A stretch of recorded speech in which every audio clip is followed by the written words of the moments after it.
This testimonial is brought to you by #Score, Marketing Division, Sufi Guidance Channel, YouTube. आप कौन?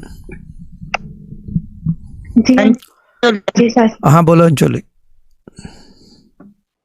जी sir, मैंने ना आपको एक दिन पहले ना कॉल की थी, तो आपको मैंने कहा था कि मैं ना नोटिस में आपकी ये बात लाना चाह रही हूँ कि मेरे हस्बैंड की जो शॉप का प्रॉब्लम चल रहा था काफी टाइम से, 2 महीने होने वाले हैं वो शॉप नहीं जा रहे थे और कुछ कोर्ट का प्रॉब्लम था।